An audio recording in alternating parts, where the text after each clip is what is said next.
You will hear two health studies students, Lucy and Sam, talking about the topic of vitamin supplements. First, you have time to look at questions 21 to 26.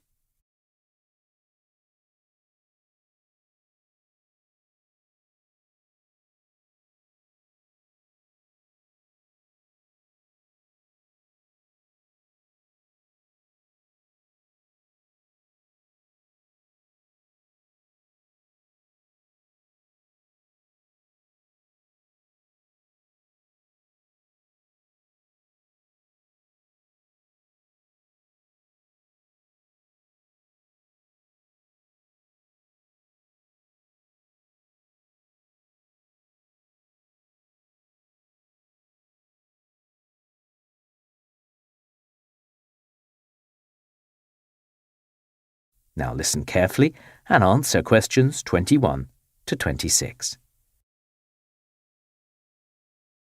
OK, we've looked at the history of vitamin supplements and thought about why people take them. We've also considered the reasons why some health professionals are critical of the vitamin supplement industry. Now work with a partner and discuss the key issues. Sam, shall we work together? Sure. Let's go over the history. Well, before the 1900s, when someone became weak and tired and it wasn't clear why, doctors assumed they were suffering from an infection, like a virus.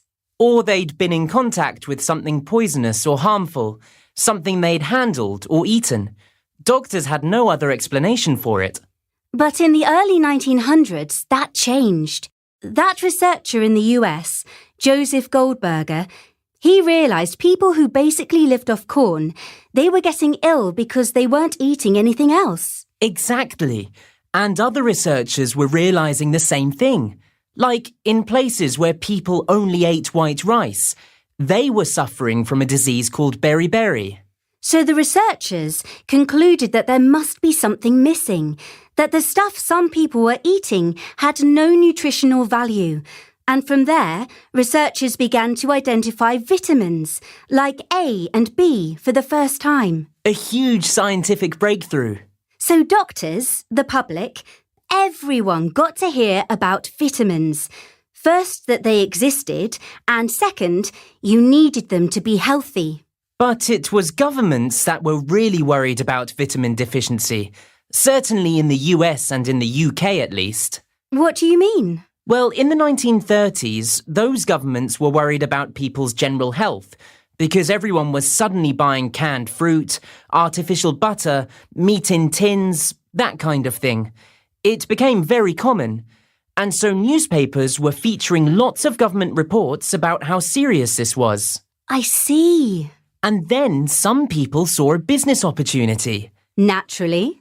In the 1940s, companies started making and selling vitamin supplements in bottles, and they decided the easiest way to market them was to target housewives. Why was that? Because housewives were responsible for keeping families healthy? I'd say so. In the weekly magazines housewives read, the companies made exaggerated claims about what the supplements could do, and they showed pictures of rats in a laboratory before and after they were given vitamins. The before pictures showed the rats looking very sick. So they scared the housewives into buying their product? Apparently.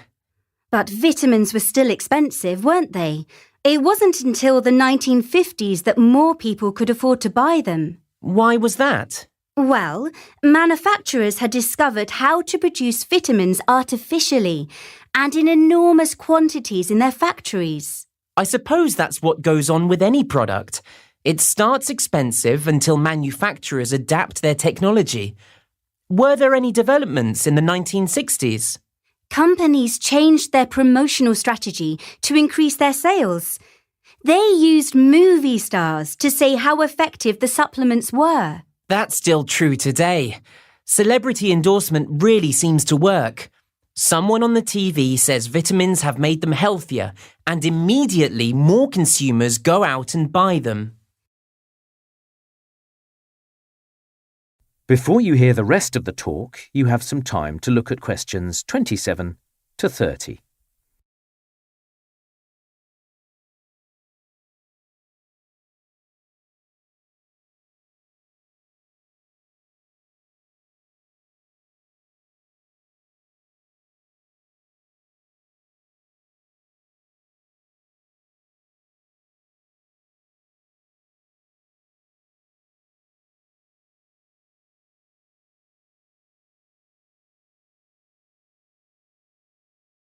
Now listen and answer questions 27 to 30. So apparently, the number of Australians taking vitamin supplements has doubled in the last decade. Incredible. I suppose so many fitness-related articles recommend them. I wouldn't say that that's the reason. According to the research I read, many Australians are just taking a more active approach to staying well. They don't want to rely on their doctor for everything, so they're turning to vitamins. They can take those themselves and feel they're doing something positive. So it doesn't have anything to do with the fact the price has dropped because so many companies are making supplements. I doubt it. Even people in lower socioeconomic groups are buying them, apparently. Most of my own research has been about the US vitamin supplement industry. Did you know the industry is under no obligation to prove that their supplements actually work? I don't think that's right. How do you mean? Well, in the US, the Food and Drug Administration Department regards vitamin supplements as a food. With medicine, manufacturers have to demonstrate that their products really can improve people's health before they go on sale. But you said vitamins are classed as a food. Yes, so the industry can sell whatever vitamin supplements they like. You know, this one will improve your brain function, even if there's nothing to support their claims. That Danish experiment, thousands of people took part in that. Yes, the scientists wanted to see if high doses of vitamins really could prevent medical problems like heart disease, or just reduce the chances of people getting a simple cold. But the high-dose people were just as likely to get sick as the people not taking any vitamins. That's not to say that scientists now know everything about vitamins. No.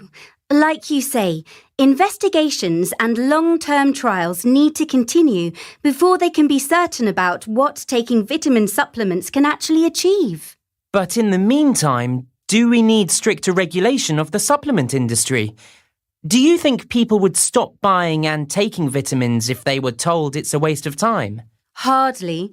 No one likes being told what they can or can't buy, especially where health is concerned. Fair enough. I guess if the government made it harder to get certain products, like, say, fish oil with vitamin D, people would protest. They certainly would. What I think is that they should start to... That is the end of part 3. You now have half a minute to check your answers.